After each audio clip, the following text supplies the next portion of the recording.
नीरज, और इस तरह का मिजाज नीतीश कुमार का वो अब सरकार के लिए जरूर मुश्किलें पैदा कर सकता है। वहीं असम और मिजोरम के बीच सीमा विवाद के बीच हालात सामान्य करने की कोशिश जारी है। असम और मिजोरम के मुख्यमंत्री के बीच सोमवार को भी वार्ता का एक दौर हुआ और हालात सामान्य करने पर सहमति बनी। वहीं असम के सीएम हेमंत बिस्व शर्मा ने ट्वीट किया कि कोलासिब के डीसी के खिलाफ एफआईआर रद्द की जाती है। असम मिजोरम सीमा के बाद वहां के लोगों की जिंदगी पर क्या असर पड़ा है, इस पर न्यूज 18 इंडिया मिजोरम में नेशनल हाईवे 306 पर पहुंचा, जिसे मिजोरम की लाइफलाइन भी कहा जाता है, क्योंकि जितना भी जरूरी सामान मिजोरम में है वो इसी हाईवे से आता है। असम मिजोरम विवाद जब से शुरू हुआ तब से इस हाईवे पर गाड़ियों की आवाजाही पूरी तरीके से बंद है।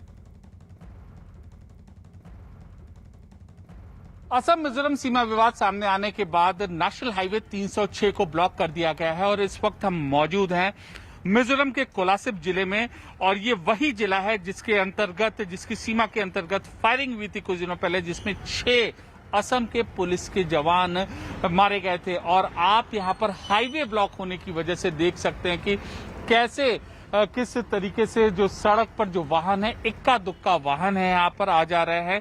जरूरी सामान की सप्लाई बाधित हो गई है। अब इसका नतीजा ये हुआ है कि मिजोरम सरकार की ओर से गृह मंत्री अमित शाह को यहाँ पर चिट्ठी लिखी गई है कि जरूरी सामान की सप्लाई जल्द से जल्द इस प्रदेश में सुनिश्चित की जाए और इस हाईवे को तुरंत से तुरंत जल्दी से जल्दी इस हाईवे को खोला जाए। असम के सीएम ने ट्वीट किया कि इसी कोलासिब जिले के जो डीसी हैं उनके खिलाफ जो एफआईआर दर्ज की है वो वापस ले रहे हैं।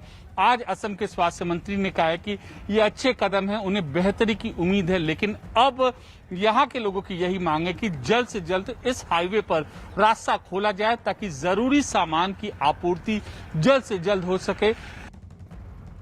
वहीं असम मिजोरम सीमा विवाद के बीच मिजोरम में जरूरी वस्तुओं की सप्लाई सुनिश्चित करने के लिए मिजोरम सरकार ने गृह मंत्री अमित शाह को चिट्ठी लिखी है, जिसमें मांग की गई है कि नेशनल हाईवे 306 को तुरंत खोला जाए।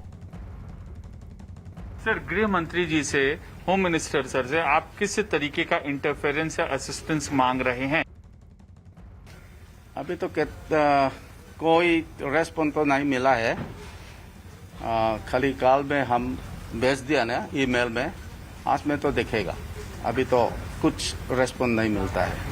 असम के सीएम ने एक और ट्वीट किया है और होम मिनिस्टर भी इस पूरे मामले को ओवरसी कर रहे हैं। आप मिजोरम के मिनिस्टर होने के नाते कैसे होप करते हैं इस क्राइसिस के लिए? सर, अभी तो बोल ही नहीं सकता है।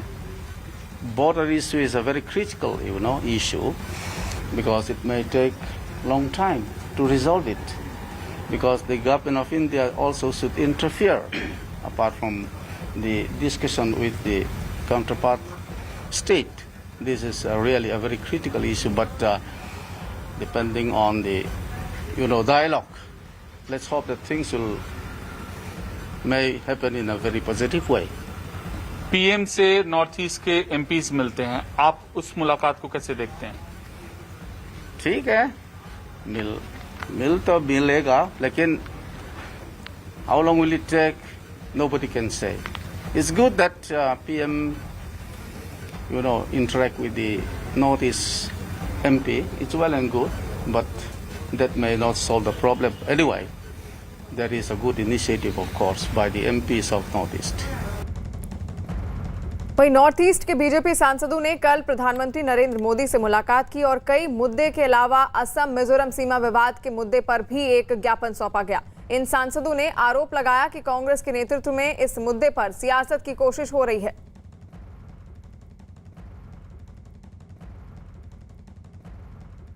भारतीय जनता पार्टी की ओर से और हमारे जितने मेंबर्स ऑफ पार्लियामेंट हैं, सबकी ओर से हमने प्रधानमंत्री जी को आभार प्रकट किया और साथ साथ ये हमने जानकारी भी दिया कि किस तरीके से कांग्रेस और कुछ पार्टी इस वायलेंस को पॉलिटिसाइज करके और नॉर्थ ईस्ट का सुख और शांति को बिगाड़ने के लिए जो काम कर रहे हैं, उसके बारे में भी हम प्रधानमंत्री जी को अवगत कराया।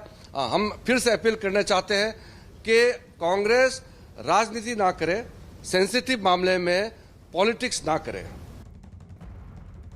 जब नॉर्थ ईस्ट का विकास का बात आता है तो सब मिलकर के विकास में हम लोग हाथ जोड़ के काम करना चाहिए। इसमें राजनीति नहीं होना चाहिए और जो बॉर्डर इशू है उसको ठीक करने के लिए दोनों राज्य और भारत सरकार की ओर से प्रधानमंत्री जी का विजन और हमारे गृह मंत्री जी का जो लगातार नॉर्थ ईस्ट के बारे में जो एग्जीक्यूट कर रहे हैं काम, ये सारा मिला जुला करके हम मानते हैं कि नॉर्थ ईस्ट में शांति होगा।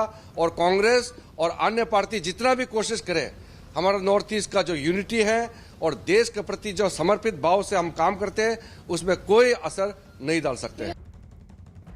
वहीं मध्य प्रदेश के शिवपुरी से हैरान कर देने वाली तस्वीरें सामने आई हैं। वहां अटल सागर डैम से पानी छोड़े जाने के बाद कई इलाके पानी में डूब गए। नदियों का जलस्तर काफी बढ़ गया। नदियों के आसपास के गांवों में अलर्ट जारी कर दिया गया है। बाढ़ की वजह से कई इलाकों का संपर्क टूट गया। ग्राम मनीखेड़ा समेत कई गाँवों में सैकड़ों लोग पानी में फंस गए, जिन्हें वहां से निकालने के लिए रेस्क्यू ऑपरेशन चलाया गया। हेलीकॉप्टर के जरिए वहां से कई लोगों को सुरक्षित जगहों पर पहुंचाया गया। तो तस्वीरें आप देख रहे हैं मध्य प्रदेश के शिवपुरी की ये तस्वीरें हैं, जहां पर मध्य प्रदेश के शिवपुरी से हैरान कर देने वाली तस्वीरें सामने आई। वहां अटल सागर डैम से पानी छोड़े जाने के बाद कई इलाके पानी में डूब गए हैं और बाढ़ में फंसे लोगों को किस तरह वहां से रेस्क्यू किया जा रहा है हेलीकॉप्टर के जरिए, तस्वीरें आप देख रहे हैं। क्योंकि डैम से जब पानी छोड़ा गया तो बाढ़ जैसे हालात पैदा हो गए। लगातार बारिश हो रही थी, जिसकी वजह से वहां पर रेस्क्यू टीम को पहुंचना पड़ा और लोगों को हेलीकॉप्टर के सहारे वहां से रेस्क्यू कर सुरक्षित स्थानों पर अब पहुंचाया जा रहा है।